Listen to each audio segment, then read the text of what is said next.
आपको देश के प्रधानमंत्री नरेंद्र मोदी का एक बयान सुनाता हूं। उस बयान को सुनाने के बाद मैं आपको बताऊंगा कि आखिर देश के मुखिया की अपील का असर होता कैसे है।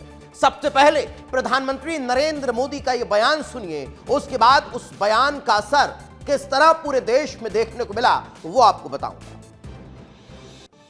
हम वो सामान खरीदें जो मेड इन इंडिया हो, जिसमें हमारे देश के नौजवानों की मेहनत लगी हो, हमारे देश के बेटे बेटियों का पसीना हो। हमें हर घर को स्वदेशी का प्रतीक बनाना है, हर दुकान को स्वदेशी से सजाना है। गर्व से कहो ये स्वदेशी है, गर्व से कहो मैं स्वदेशी खरीदता हूं, मैं स्वदेशी सामान की बिक्री भी करता हूं। ये हर भारतीय का मिजाज बनना चाहिए। तो प्रत्येक देशवासी से प्रधानमंत्री नरेंद्र मोदी ने यह अपील की थी। उसके बाद दुकानदारों ने अपनी अपनी दुकान के बाहर एक पोस्टर चस्पा कर दिया था कि हम स्वदेशी हैं, हम स्वदेशी सामान की बिक्री करते हैं। और न सिर्फ इस तरह के पोस्टर चस्पा हुए, बल्कि भारतीय जनता पार्टी के तमाम नेता, चाहे विधायक हो, सांसद हो, पूर्व मंत्री हो, पूर्व विधायक हो, पार्षद हो, प्रदेश अध्यक्ष हो, जिला अध्यक्ष हो, सब शहर की सड़कों पर निकले और स्वदेशी उत्पादों की खरीदारी करते हुए नजर आए। यानी प्रधानमंत्री की अपील का असर यह हुआ कि वहां पर जो स्थानीय नेता है वो बाजार में पहुंचे। अब उनके पहुंचने के बाद असर क्या हुआ वो भी आपको बताऊंगा।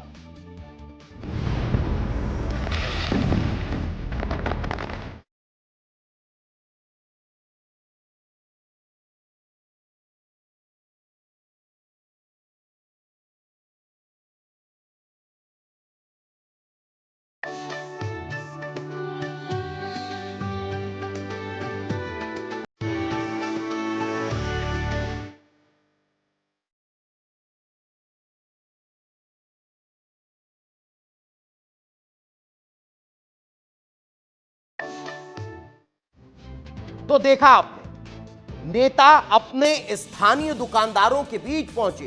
किसी ने दिए खरीदे, किसी ने कंडल खरीदा, तो कोई स्थानीय उत्पादों का प्रचार प्रसार करता हुआ नजर आया। यानी देश भर में दीपावली बड़े ही धूमधाम से मनाई गई, जमकर खरीदारी हुई।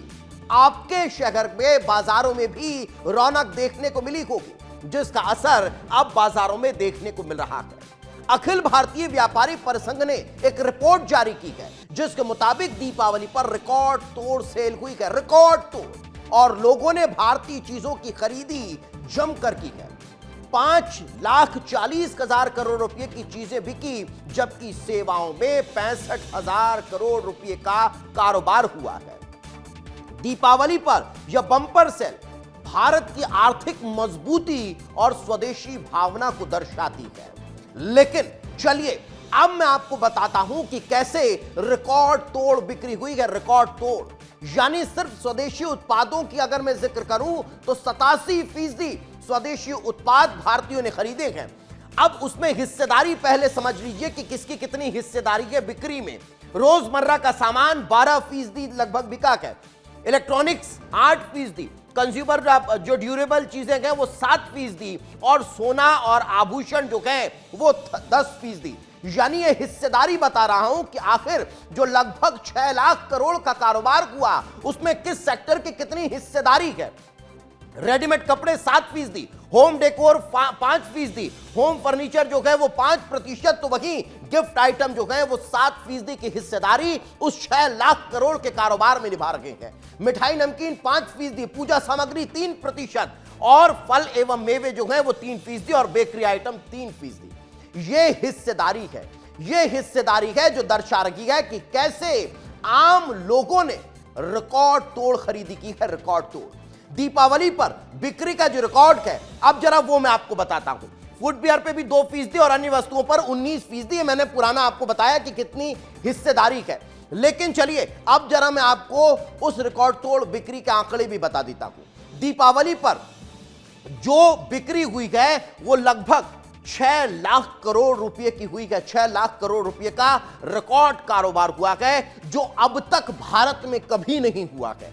अब समझिए, वस्तुओं में लगभग 5,40,000 करोड़ रुपए खर्च कर दिए गए हैं, यानी सामान को खरीदने में लगभग 5.5 लाख करोड़ रुपए खर्च कर दिए गए हैं, और सेवाओं पर 65,000 करोड़ रुपए खर्च किया गया है, यानी जो अन्य सेवाएं हैं, यहां वहां आना जाना, ये सारी चीजें इसमें इन्वॉल्व होती है। अब इसके अलावा देश में अब तक का सबसे बड़ा फेस्टिव कारोबार 2025 में हुआ है।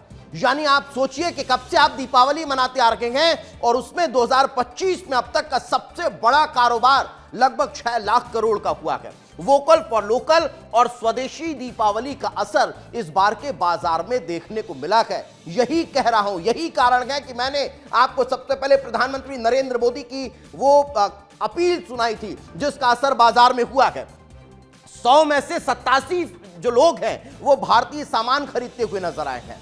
आपने भी अपने बाजारों में, अपने शहरों में ये देखा होगा, इसको महसूस किया होगा, और आप अपने खुद को भी अगर आकलन करेंगे इस दीपावली पर, तो आपको समझ में आएगा कि आपने भी स्वदेशी को प्राथमिकता दी है।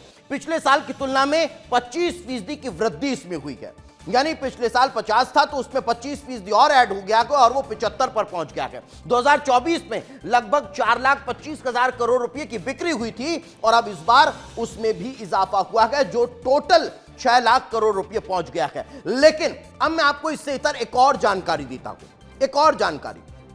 आप भी खरीदारी करने पहुंचे होंगे, लेकिन आपने भी जो खरीदारी की है उसमें यूपीआई का इस्तेमाल ज्यादा किया है। यही कारण है कि इस साल दीपावली के दौरान यूपीआई ने फिर से रिकॉर्ड बनाया है। धनतेरस से दीपावली तक 3 दिन में यूपीआई ट्रांजैक्शन की संख्या में 30% की बढ़ोतरी हो गई है।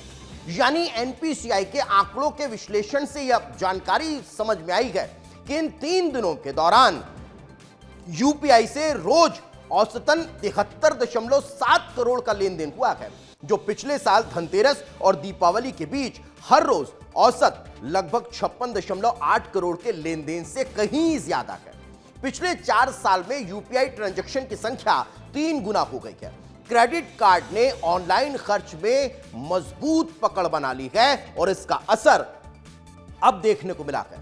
लेकिन चलिए अब मैं जरा आपको बताता हूं पिछले आंकड़ों के हिसाब से यूपीआई का अगर जिक्र करें तो 2022 में लगभग 24.54 करोड़ की जो है वो यूपीआई से लेन देन हुआ था। 2023 में दीपावली के दौरान 42.5 करोड़ का लेन देन हुआ था। 2024 में 56.84 करोड़ का, और 2025 में 73.69 करोड़ रुपए का जो लेन देन है वो 3 दिन के अंदर यूपीआई से हुआ। ये अपने आप में बहुत बड़ा आंकड़ा है, जो बताता है कि कैसे अब डिजिटलाइजेशन की तरफ भारत अग्रसर हो रहा है, आगे बढ़ रहा है।